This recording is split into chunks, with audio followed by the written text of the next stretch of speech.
Hello everybody, and today we're going to be taking a look at a 360 camera.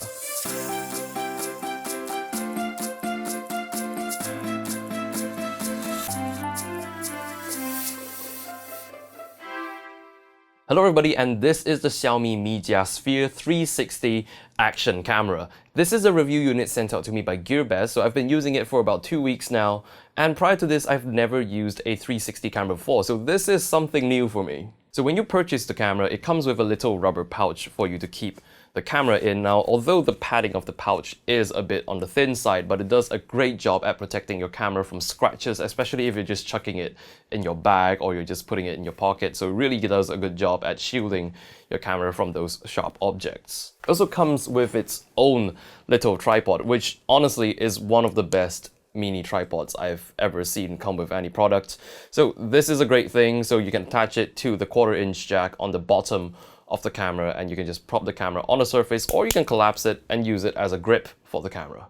And it also comes with a standard micro USB charging cable that charges the camera. Now in terms of looks, this is definitely one of the sleeker looking 360 cameras out there on the market. It has a really premium look and feel to it. The design looks really premium. It has a nice metal construction. It has a bit of heft to it, but definitely I wouldn't call it heavy. And not a single bit of the construction feels plasticky to me, which is really good. The indicator icons on this camera are also backlit, so you won't even notice them until they actually come on. Now, not surprisingly, this camera takes micro SD cards, and because it does record video at 3.5K resolution, you are pumping a lot of data onto the card at a very high rate, so you would want a very fast card. In terms of SanDisk, that would be their Extreme Pro series cards. I'm currently only using a Ultra card because I don't own any Extreme Pro micro SDs. It records fine up till about the 30-second mark, and after that, it can stop by itself anytime. So if you want to make full use of this camera, you would want to have yourself a fast micro SD card. Now the interface on the camera is extremely simple. You get a power button, a Wi-Fi button, and a capture button. That's it. The power button does what it does, but when you short press the power button, it toggles between photo and video mode, and the Wi-Fi button, when you press it, it initiates Wi-Fi pairing, and the capture button, I'm pretty sure I don't need to explain that button. Now this camera works best with its companion smartphone app, the Mi Sphere app, and it's optimized for Android devices. However, you can still record photos and video on this camera even without pairing it to a smartphone. You just hit the capture button and it saves it right onto the SD card. So you can pair this camera to your phone over Wi-Fi. Once you have the app installed on your phone, you just hit the Wi-Fi button once and the camera will start broadcasting a Wi-Fi hotspot signal. Just connect to that signal on your phone. Once you're on the camera's network, then you can fire up the Mi Sphere app and shoot away. Now when you do get this paired up to your phone and you fire up the Mi Sphere app, you'll realize the user interface looks exactly like the camera app on every Xiaomi smartphone ever.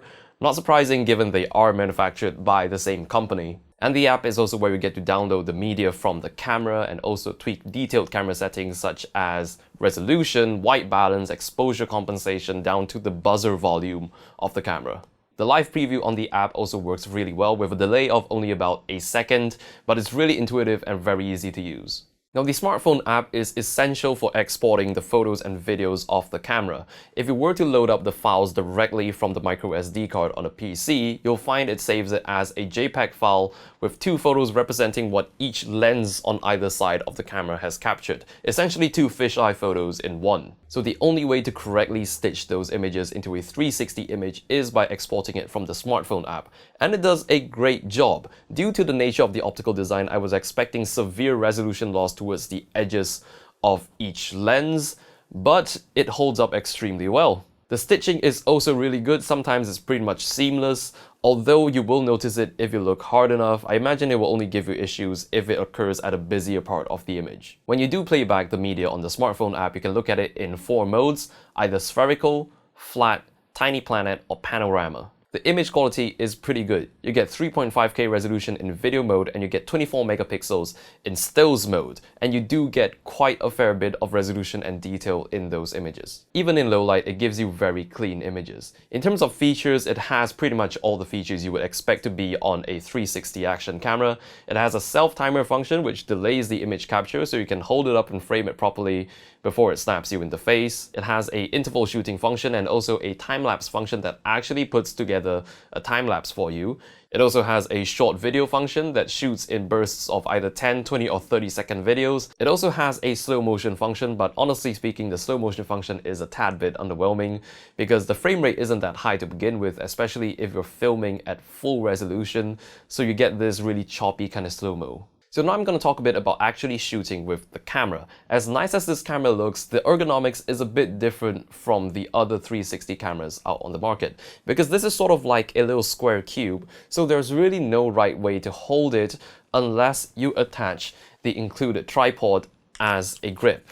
So if you were to simply hold the camera up and take a photo by pressing the capture button, your hand is going to obscure a huge part of the frame, and your 360 image is going to have a huge hand going across a side of it. You can get around that by long pressing the capture button, and then it will initiate the self-timer function. Then you can just hold up the camera, but even if you hold up the camera like this, you can still see your hand on the bottom part of the image. So the best way to capture images handheld with this camera is by having the little tripod attached and collapsed so you can hold on to it as a grip and then remotely triggering the image capture from the smartphone app. But then again, this is just the option that comes with the camera. If you happen to have a monopod, you can absolutely use that as well.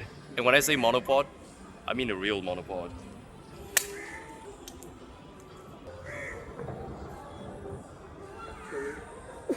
Now another thing about the pouch, it's a really nice thing to have, but it fits only just the camera. Because of how useful the tripod is, I think it would be really nice if they designed the pouch bearing the tripod in mind, so we can sort of slot the tripod in a little sleeve somewhere on the side of the pouch. But for now, we're going to have to carry it separately. Now I have recorded a sample 360 video on this camera, however it doesn't make sense to show it here in this video because this is not a 360 video that you can actually pan around. So I've uploaded it as a separate video, and you can find the link to that video in the description below.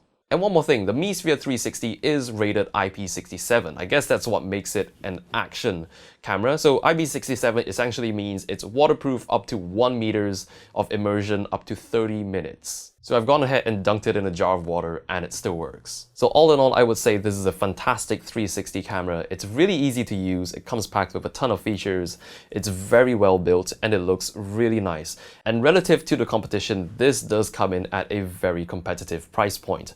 And if you are interested in getting one of these for yourself, Gearbest has given me a coupon code to get it from their website for a promotional price of only $233. So I'll post a link in the description below on where you can get it on their website. They do ship internationally. And once again, huge shout out to Gearbest for sending me this review unit.